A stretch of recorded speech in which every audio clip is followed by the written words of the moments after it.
સત્તાધાર ધામના મહંત વિજય બાપુ પર તેમના જ ભાઈ દ્વારા વ્યભિચાર અને મંદિરના વહીવટમાં કરોડો રૂપિયાનો ગેરવ્યવહાર થયા હોવાના આક્ષેપો કર્યા છે। ત્યારે હવે આ મુદ્દે સોશિયલ મીડિયા પર પણ વિરોધ જોવા મળી રહ્યો છે। જો કે સોશિયલ મીડિયા પર સત્તાધારના મહંતને બદનામ કરતી એક ઓડિયો ક્લિપ વાયરલ કરનાર સામે કાર્યવાહી થાય તેવી માંગણી એક ગુર્જર ક્ષત્રિય યુવા સંગઠન દ્વારા સુરતથી ઉઠાવી છે। જ્યારે સુરતથી આ યુવા સંગઠન દ્વારા આખા મામલે કાર્યવાહીની માંગ કરી છે અને કાર્યવાહીની માંગ સાથે કાપોદ્રા પોલીસ સ્ટેશનમાં તેમજ સુરત શહેર પોલીસ કમિશનરને એક અરજી આપવામાં આવી છે।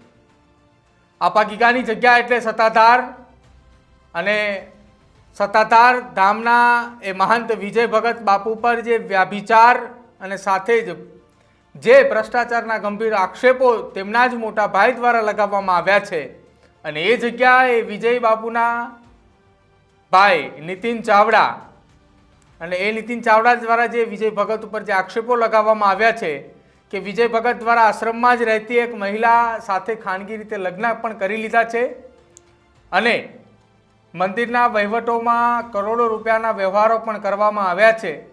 ત્યારે આક્ષેપોનો વિવાદ એ વધુ વકરી રહ્યો છે અને વિવાદ હવે ચરમસીમાએ પહોંચ્યો છે। જો કે આ વિવાદ વચ્ચે સત્તાધારના મહંતે સોશિયલ મીડિયા પર એક ઓડિયો રેકોર્ડિંગ વાયરલ કરવામાં આવ્યું છે અને આ જ વાયરલ ઓડિયો રેકોર્ડિંગને લઈને જ મામલો હવે સુરત પોલીસ મથકે પહોંચ્યો છે।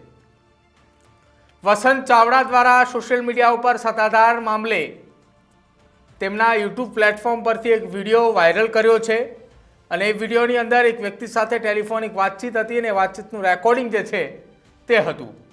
આ વાતચીતની અંદર સત્તાધાર ધામને લઈને અનેક એવા વિવાદિત અથવા અનેક એવા ખુલાસાઓ કરતી વાતો જે છે તે થઈ રહી હતી અને આ જ વાતોને લઈને આ જ ઓડિયો ક્લિપને લઈને વસંત ચાવડાની સામે સુરતના કાપોદ્રા પોલીસ સ્ટેશન અને સાથે જ સુરત શહેર પોલીસ કમિશનર કચેરી ખાતે એક અરજી આપવામાં આવી છે।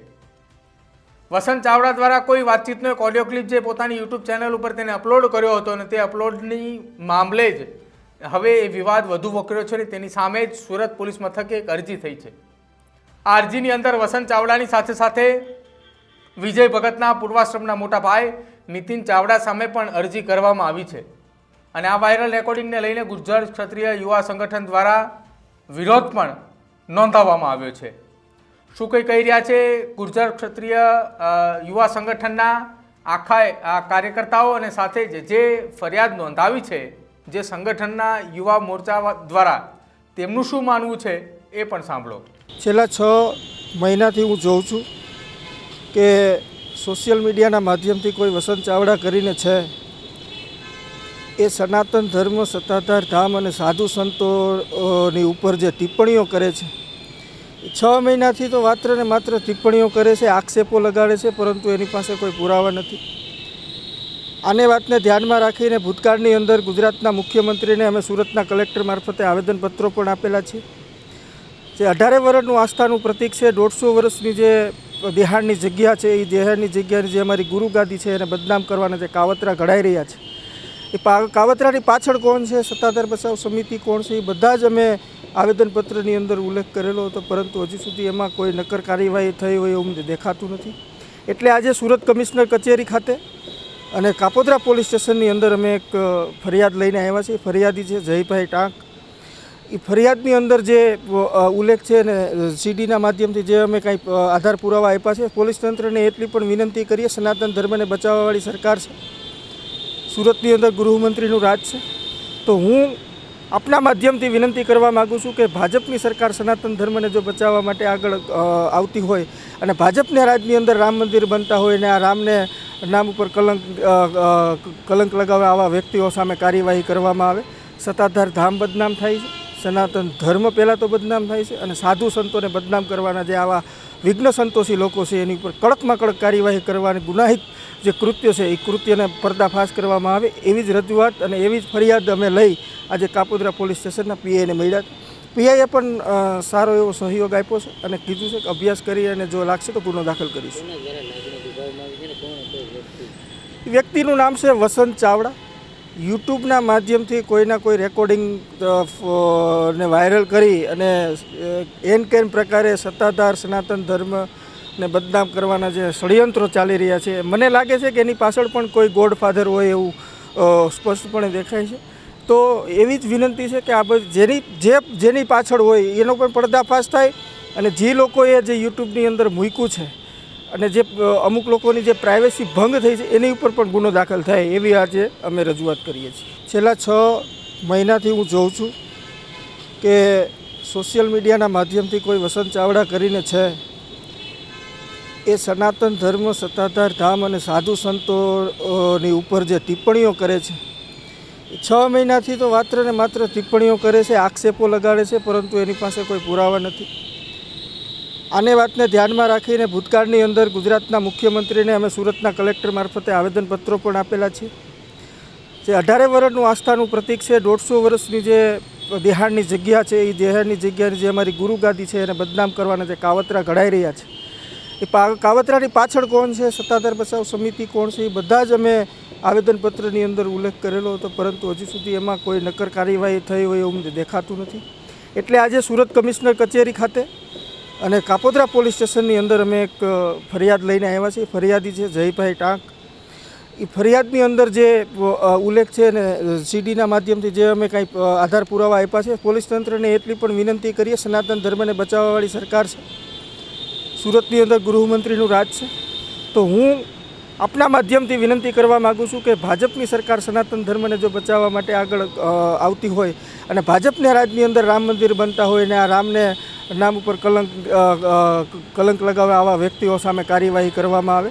સત્તાધાર ધામ બદનામ થાય છે, સનાતન ધર્મ પહેલાં તો બદનામ થાય છે, અને સાધુ સંતોને બદનામ કરવાના જે આવા વિઘ્ન સંતોષી લોકો છે એની ઉપર કડકમાં કડક કાર્યવાહી કરવાની ગુનાહિત જે કૃત્ય છે એ કૃત્યને પર્દાફાશ કરવામાં આવે એવી જ રજૂઆત અને એવી જ ફરિયાદ અમે લઈ આજે કાપોદ્રા પોલીસ સ્ટેશનના પીઆઈને મળ્યા.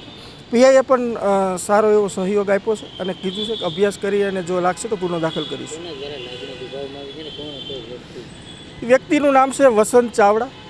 યુટ્યુબના માધ્યમથી કોઈના કોઈ રેકોર્ડિંગ ને વાયરલ કરી અને એન કેન પ્રકારે સત્તાધાર સનાતન ધર્મને બદનામ કરવાના જે ષડયંત્રો ચાલી રહ્યા છે, મને લાગે છે કે એની પાછળ પણ કોઈ ગોડફાધર હોય એવું સ્પષ્ટપણે દેખાય છે.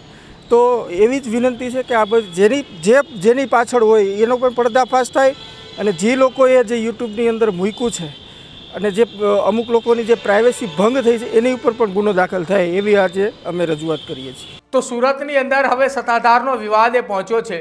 જો કે અગાઉ પણ સત્તાધારના વિવાદ મામલે યોગ્ય અને ન્યાયિક તપાસ થાય, કાર્યવાહી થાય. જે સત્તાધારની જગ્યાને બદનામ કરવાનું કાવતરું રચી રહ્યા છે તેની સામે કાયદાકીય કાર્યવાહી કરવામાં આવે, આ પ્રકારની સુરત કલેક્ટર કચેરી ખાતે વિરોધ પ્રદર્શન કરી અને સૌથી પહેલી અરજી ત્યાં આપવામાં આવી હતી. જો કે હવે એ જ સુરત ખાતે વસંત ચાવડા અને નીતિન ચાવડાની સામે એક અરજી આપવામાં આવી છે સુરતના પોલીસ કમિશનર અને સાથે જ કાપોદ્રા પોલીસ મથકે કે વસંત ચાવડા દ્વારા અને નીતિન ચાવડા દ્વારા વિજય ભગત અને સાથે જ સત્તાધારની જગ્યાને બદનામ કરવાનું કાવતરું રચી રહ્યા છે અને હવે તેને લઈને ત્યાં અરજી આપવામાં આવી છે અને સાથે વિરોધ પ્રદર્શન પણ કરવામાં આવ્યું છે. હવે જોવાનું રહેશે આખા આ મામલાની અંદર કે પોલીસ તપાસની અંદર શું હકીકત સામે આવે છે. જો કે નીતિન ચાવડા અને વસંત ચાવડા તો કહી રહ્યા છે કે તેમની પાસે યોગ્ય પુરાવા છે. આ તો ઓડિયો કોલ અને ટેલિફોનિક વાતચીતો અમે અત્યારે મૂકી રહ્યા છીએ, જરૂર પડશે ત્યારે એ વ્યક્તિને સ્વયં એ મેદાને ઉતારવામાં આવશે. જો કે આખી આ ઘટનામાં અત્યાર સુધી મિલન બારોટની સાથે ટેલિફોનિક વાતચીતના ઓડિયો સામે આવતા હતા. જો કે મિલન બારોટ પણ ખુલીને સામે આવ્યા અને તેને પણ અનેક આ મામલે ખુલાસાઓ કર્યા છે. જો કે વિજય ભગત દ્વારા હજુ સુધી આ ખુલાસા મામલે કોઈ પણ જવાબ નથી આપવામાં આવ્યો. હવે જોવાનું રહેશે કે આ સત્તાધારના વિવાદની અંદર વિજય ભગત એ ખુલીને સામે આવે છે કે અન્ય કોઈ આ મામલે ખુલીને બોલે છે.